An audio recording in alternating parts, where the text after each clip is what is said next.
도쿄 올림픽 노메달 한국 야구 시속 150km 넘는 파이어볼러 선발 자원 부족 느껴져 최근 5년 동안 평균 고속 시속 145km 넘는 국내 선발 투수들도 손꼽아 강속구 투수 빗보기 힘든 KBO 리그의 좁은 S존 상체 부근 존 넓힐 필요성 있어 아마추어 선수 육성 발전도 절실 어린 시절부터 운동 역학 시스템 통해 최적의 자세 찾아야 한국 야구 대표팀에도 시속 150km를 훌쩍 넘는 파이어볼러 선발 투수가 수두룩해질 수 있을까? 엠스플루스 2020 도쿄 올림픽에서 한국 야구는 커다란 벽을 느꼈다. 일본 프로야구 올스타급 선수들로 구성된 일본 대표팀과 마이너리그 유망주로 구성된 미국 대표팀의 투수 수준이 한국 대표팀보다 한 차원 높았던 까닭이다. 특히 투수들의 구속에서 큰 차이가 보였다. 한국 대표팀과 맞붙었던 미국 대표팀 선발 투수 조 라이언은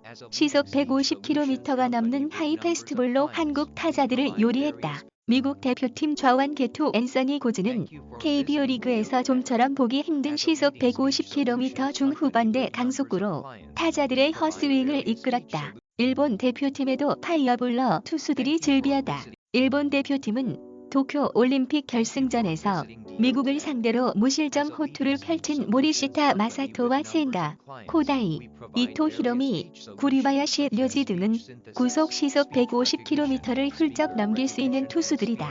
반대로 한국 대표팀에선 시속 150km를 넘는 구속으로 상대를 압도할 수 있는 투수는 사실상 불펜이 있었던 고우석 한 명뿐이었다. 선발진으로 눈을 돌리면 속구 구속이 시속 150km에 근접할 수 있는 투수 자원 자체가 없었다. 국제대회에서 경쟁력 떨어지는 강속구 투수 부재, KBO 리그 S존 변화 공감대 형성됐다. 도쿄 올림픽 노메달이라는 결과는 한국 야구의 현실을 깨닫게 했다. KBO 리그로 눈을 돌리면 파이어볼러 씨가 말랐다라는 말이 더 와닿는다.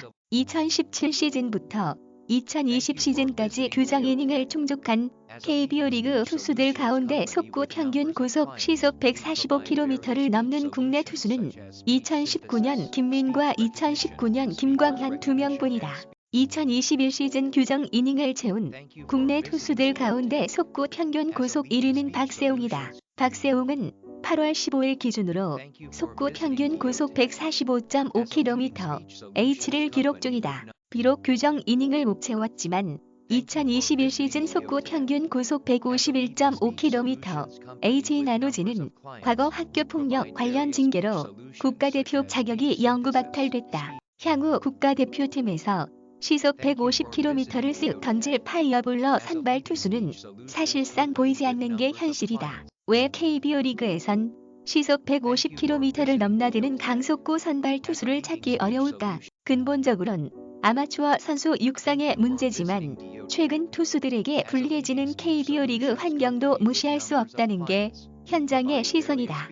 해마다 좁아지는 스트라이크 존으로 지도자와 선수 모두 구속보단 제구에 더 신경 쓸 수밖에 없다는 뜻이다. 한 투수 출신 KBO 리그 구단 지도자는 솔직히 최근 국내 투수들을 보면 정말 스트라이크 존이 내가 뛰었던 시절보다 훨씬 좁아져서 힘들겠다는 생각이 든다. 구속 시속 150km를 넘게 던지는 건 하늘에서 내려준 재능이다. 하지만 최근 들어 점점 좁아지는 KBO 리그 스트라이크 존 때문에 그 구속의 장점을 살리기보단 구속을 줄여서라도 스트라이크를 넣는 것에 더 급급해지는 분위기다. 그나마 구단 내 몇 명 없는 파이어볼러들이 1군에서 더 빛을 보기 힘든 환경이라고 바라봤다. 강속구 투수들이 1군 무대에서 더 빛을 발하기 위해선 미국 메이저리그와 같이 타자, 상체 스트라이크 존을 더욱 더 넓게 잡아줘야 한다는 현장 목소리가 크다. 강속구 투수들이 하이패스트볼을 더 수월하게 활용할 환경이 만들어진다면 구속이라는 강점이 더 빛날 수 있다. 스트라이크 존 좌우를 더 엄격하게 보고 타자 상체 부근 스트라이크를 더 잘 잡아준다면 경기 양상도 조금씩 달라질 수 있다. 투수들의 관점에선 하이패스트볼을 적극적으로 활용하지 않을까 싶다. 타자들도 기다리기보단 타격 기술을 키워 더 공격적인 스윙을 해야 한다. 그렇게 된다면 인플레이 타구 비율이 높아지고 경기 스피드업도 자연스럽게 이루어지는 효과도 기대해 볼 수 있다. 무엇보다 강속구 투수들의 성장에 큰 도움이 되기에 국제대회 경쟁력 상승도 가능하다.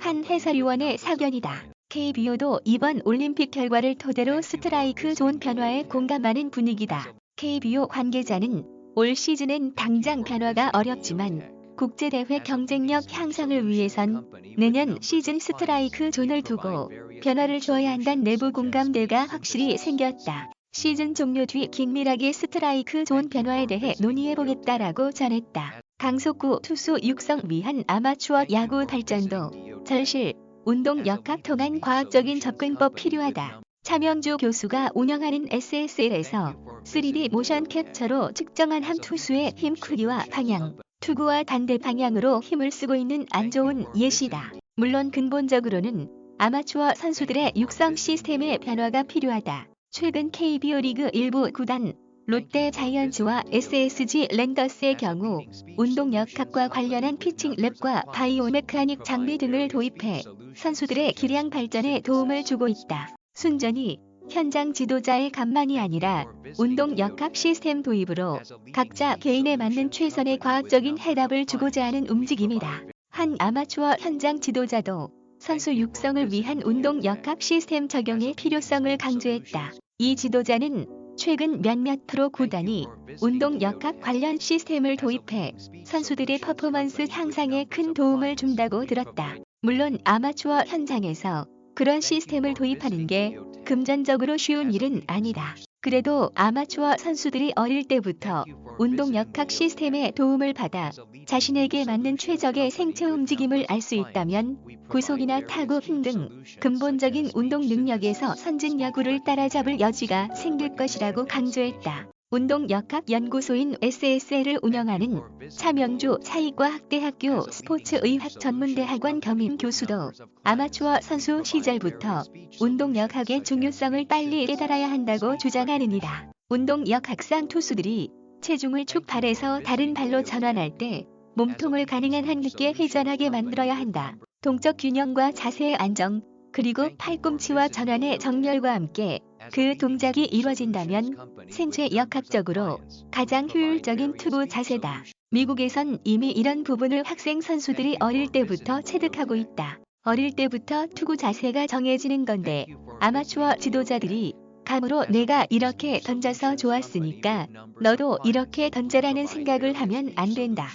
차명주 교수의 말이다. 차 교수는 한국 야구 미래를 담당하는 아마추어 지도자들이 운동 역학의 과학적인 원리를 끊임없이 공부해 학생 선수들을 지도해야 한다고 주장한다. 학생 선수들의 투구 자세와 타격 자세는 중학교 시절을 지나면 굳어진다. 그 뒤로 자신에게 익숙해진 자세를 고치는 건 현실적으로 힘들다. 그만큼 아마추어 현장 지도자들이 과학적으로 더 접근하고 노력해서 학생 선수들을 길러야 한다. 그저 경기 결과와 승리에만 연연해 투수와 타자를 키운다면 변화구로 손장난하는 투수와 공을 땅볼로 맞히고 일루로 뛰기 급급한 타자밖에 안 나온다. 차 교수의 냉철한 지적이다. 한국 야구에도 야구 만화에서 나올 법한 활약으로 메이저리그에서 보여주는 오타니, 슈헤이와 같은 슈퍼스타가 나올 수 있을까? 시속 150km를 훌쩍 넘는 강속구를 쓱 던지는 파이어볼러들이 쏟아지기 위해선 향후 KBO 리그와 아마추어 야구계의 많은 변화와 노력이 필요하다. 5년 뒤, 10년 뒤를 바라본 한국 야구 발전 로드맵이 절실하다. 김근한 기자 KIMGERNHAN _mbcplus.com